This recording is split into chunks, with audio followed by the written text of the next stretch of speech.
সেই কিয়ামতের দিনটা হবে দুনিয়ার দিনের হিসাবে 50,000 বছর। কত বছর? 50,000 বছর। আল্লাহর হাবিব বলেন 50,000 সানাতিন মিম্মা তাউদ্দুন।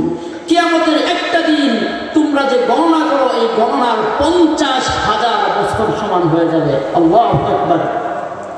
মানুষরা হয়রান হয়ে যাবে, ভয়ে চিন্তায় উদ্বিগ্ন হয়ে পেরেশান হয়ে কোথায় পালাবো, কোথায় ভাগবো, ভাগার জন্য চেষ্টা করবে, পালানোর কোনো পথ থাকবে না।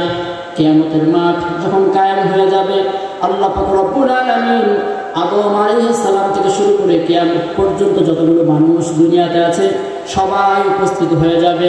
কিয়ামতের প্রথম ফোকাস যখন হয়ে যাবে, সূর্য আজকে পৃথিবী থেকে কত কোটি কোটি দূর থেকে তাপ দিচ্ছে, এই তাপ, এই ফাল্গুন মাস চলছে, চৈত্র বৈশাখ মাসে আমরা সূর্যের তাপে দুপুরবেলা দাঁড়াতে পারি না।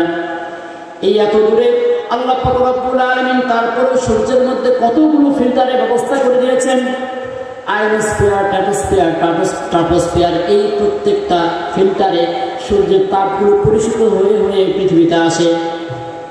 সেই দিন সূর্যকে আল্লাহ তাআলা অর্ডার দিয়ে দিবে, সূর্য তোর যত তেজ আছে আজকে প্রদর্শন কর।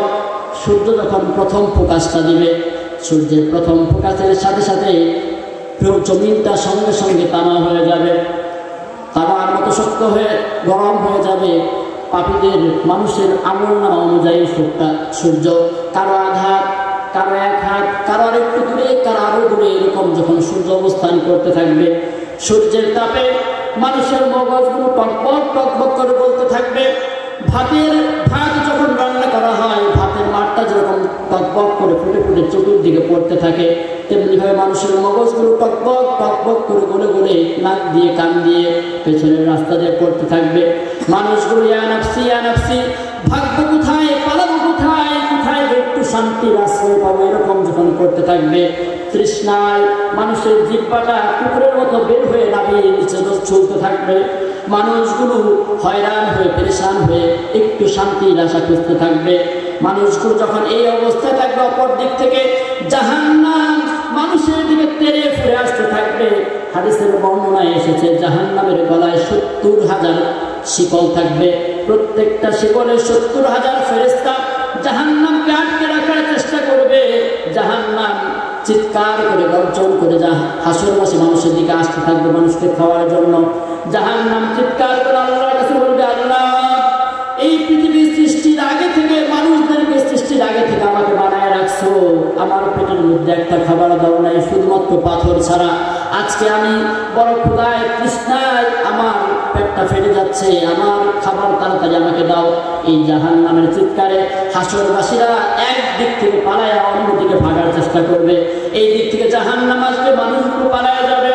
এমন পরিস্থিতির মধ্যে প্রত্যেকটা মানুষ ইয়া নাফসি ইয়া নাফসি, আমার কি হবে, হায় আমার কি হবে, ভাগবো কোথায়, পালাবো কোথায়, এমন যখন পরিস্থিতি, এর মধ্যে মানুষগুলো আবাল বাসার হযরত আদম আলাইহিস সালামকে পেয়ে যাবে। যেই দিন মানুষ কেউ কাউকে চিনবে না, পিতা সন্তানকে ভুলে যাবে, সন্তান পিতাকে ভুলে যাবে, স্বামী স্ত্রীকে দিবে দেখে দৌড়, স্ত্রী স্বামীকে দেখে দিবে দৌড়। এমন যখন হবে নবীরা পর্যন্ত নাফসি নাফসি করতে থাকবে। মানুষগুলো আদম আলাইহিস সালামকে কাছে করবে, পেয়ে বলবে, ইয়া আবাল বাশার, আপনি হচ্ছে পৃথিবীর মানুষদের মধ্যে সর্বপ্রথম মানুষ, আদি পিতা। আজকে আপনি আল্লাহর কাছে একটু সুপারিশ করেন, আল্লাহ যেন মিজান কায়েম করে দেয়।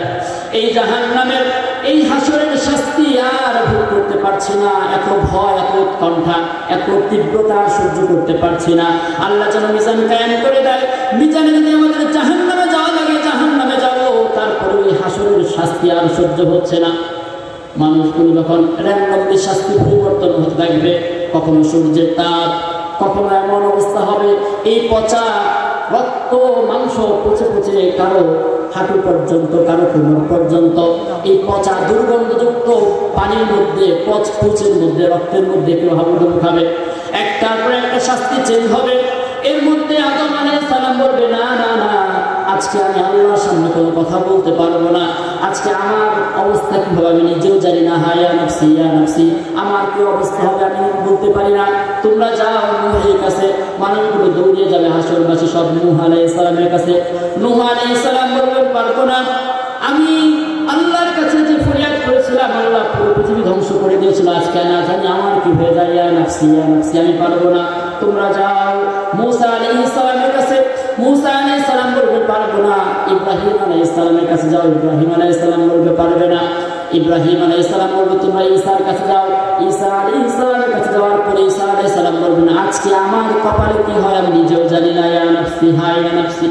এমন একটা ভয়াবহ পরিস্থিতিতে ঈসা আলাইহিস সালাম বলবেন এত জায়গায় দৌড়ায় লাভ নাই, তোমরা আখির জামানার পয়গম্বর হযরত মুহাম্মদুর রাসূলুল্লাহ সাল্লাল্লাহু আলাইহি ওয়াসাল্লাম কোথায় আছে তাকে খুঁজে বের করো। আজকে দিনের একমাত্র সুপারিশকারী আল্লাহর কাছে যে কথা বলতে পারবে সে হযরত মুহাম্মদ ছাড়া আর কেউ হতে পারে না। মানুষগুলো আমাদের প্রিয় নবী হযরত মুহাম্মদ সাল্লাল্লাহু আলাইহি ওয়াসাল্লামকে খুঁজতে থাকবে। আমার আপনার হাবিব সেদিন মাকামে মাহমুদে পড়ে আল্লাহর দরবারে উম্মতের জন্য কাটতে থাকবে। সুবহানাল্লাহ। হাসরবাসী নবীরা পর্যন্ত সবার জিকির হচ্ছে ইয়া নাফসি ইয়া নাফসি। আপনার আমার নবী উম্মতের দরদে হযরত মুহাম্মদুর রাসূলুল্লাহ সাল্লাল্লাহু আলাইহি ওয়াসাল্লাম মাকামে মাহমুদে সিজদায় পড়ে কাটতে থাকবেন রব্বি হাবলি উম্মতি, আজকে আমার উম্মতকে maaf করো। আল্লাহ পাক রব্বুল আলামিন ডাকতে বলেন সেই কঠিন বিচারের দিনে যদি তোমরা বাঁচতে চাও দুনিয়ার মায়াকে ভুলে যাও, আখিরাতের পথে তোমরা চলে আসো। আল্লাহ বলেন বাল তুসিরুনাল হায়াতাদ দুনিয়া ওয়াল আখিরাতু খায়রুন ওয়া আবকা।